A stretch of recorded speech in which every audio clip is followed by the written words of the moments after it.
C.S. 루이스와 댈러스 윌라드 박사, 기독 영성가 유진 피터슨 목사, 리처드 마우 미국 플로신학교 전 총장, 크리스천 변증가 조시 맥도웰 목사 등이 공통적으로 강조한 말이 있습니다. 바로 기독교는 종교가 아니라는 말입니다. 그들 모두는 말했습니다.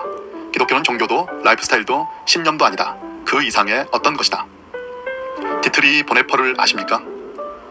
아마 한국의 많은 분들, 크리스천뿐 아니라 비신자들도 본헤퍼라는 이름은 한 번쯤 들어보셨을 것입니다.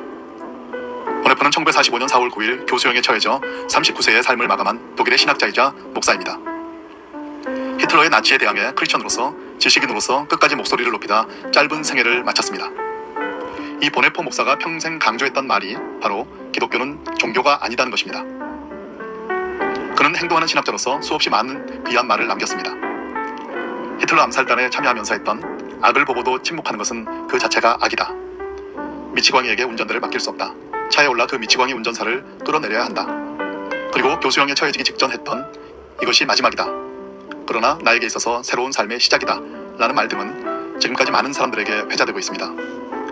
비록 39세의 짧은 삶을 살았지만 보네퍼 목사는 진정한 제자의 삶을 살아낸 행동하는 크리스천의 전형으로 남아있습니다. 사실 참된 제자가 되는 것은 모든 크리스천의 소망입니다. 그러나 소망이 있더라도 그 소망을 삶으로 살아내는 것은 결코 쉽지 않습니다. 보네퍼가 모든 크리스천이 원하는 그리스도의 제자로서 살아내는 삶을 살 수 있었던 동기는 무엇이었을까요? 보네퍼의 이야기가 시대가 변해도 계속 회자되는 이유가 무엇일까요? 어쩌면 아직도 우리가 참된 제자의 삶을 살아내지 못하고 있기 때문이 아닐까 싶습니다. 살아내지 못한 사람들은 살아낸 사람을 그리워하기 마련입니다.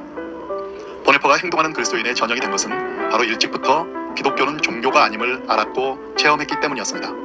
1928년 22세였던 보네퍼가 고등학생들에게 한 강연에 믿음의 본질이 들어있습니다. 기독교의 본질은 종교와 관계가 있는 것이 아니라 그리스도라는 인물과 관계가 있다. 종교는 죽은 것, 인간이 만든 것에 불과하다. 기독교의 핵심에는 전혀 다른 것, 바로 하나님 자신이 생생히 자리하고 있다. 기독교는 그분을 대면하는 것이다. 그는 기독교의 메시지는 근본적으로 도덕 및 종교와 관계가 없다면서 비종교적 기독교를 강조했습니다. 그러면서 그리스도를 이해한다는 건 그리스도를 진심으로 받아들이는 것을 의미한다. 이 요구를 이해한다는 것은 우리의 헌신에 대한 그분의 절대적 요구를 진지하게 수용하는 것을 뜻한다고 말했습니다. 그의 메시지 가운데는 다소 이해하기 어렵지만 음미하다 보면 맛을 알 수 있는 말들도 있습니다. 기독교의 본질은 영원한 타자의 메시지다. 기독교는 무가치해 보이는 것에 무한한 가치와 가치 있어 보이는 것에 무한한 무가치를 선포한다. 간단히 보네퍼에 대해서 살펴보겠습니다. 그는 1906년 2월 4일 독일 브레슬라우의 유복한 가정에서 태어났습니다. 행복한 유년기를 지냈습니다. 뛰어난 피아노 연주가이기도 한 그는 천재성을 지닌 신학자였습니다. 1923년 17세에 튜빙겐 대학교에 입학했고요. 21세에 베를린 대학교에서 신학박사 학위를 받고 24세에 대학 교수 자격을 획득했습니다. 2차 세계대전 직전 미국에서 공부했습니다. 미국의 친구들은 그가 전쟁의 위험을 피해 미국에 남을 것을 강권했습니다. 특히 유니언 신학교의 라이놀드 니버는 보네퍼가 미국에 머무르기를 간절히 원했다고 합니다. 그러나 보네퍼는 조국 독일 교회의 앞날과 넘어지는 양떼를 돌보기 위해 2차 세계대전을 앞두고 귀국을 단행했습니다. 나치 치하에서 그는 줄기차게 평화를 외치며 신앙 영역과 정치 영역의 일치를 꾀했습니다. 목사의 신분으로 히틀러 암살 음모에 가담했습니다.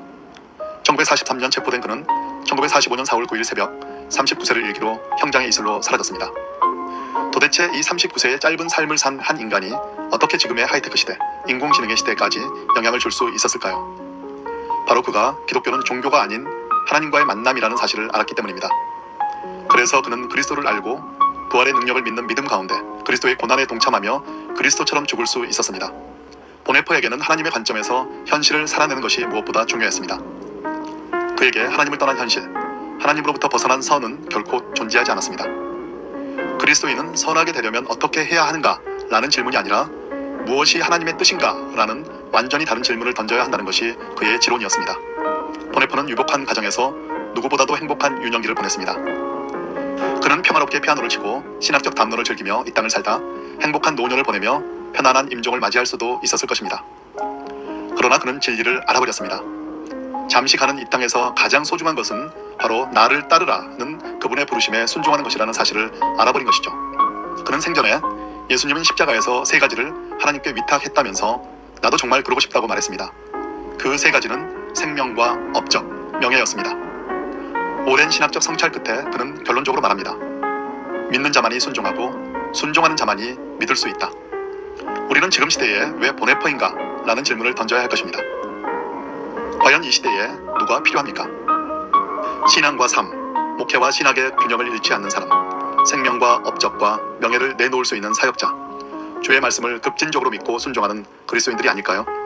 수년 전 온누리교회를 창립한 하영조 목사가 소천하셨을 때 추도식에서 장례위원장을 맡은 이동원 지구촌교회 원로 목사는 보네포의 마지막 말을 인용했습니다. 이것이 마지막입니다. 그러나 나에게 있어서 새로운 삶의 시작입니다.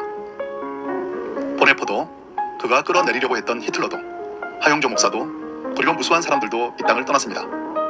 모든 사람들이 떠나며 잊혀지지만 기독교가 종교가 아님을 알고 하나님을 만나 그 뜻대로 사는 사람은 흔적을 남깁니다. 영원히 빛이 납니다.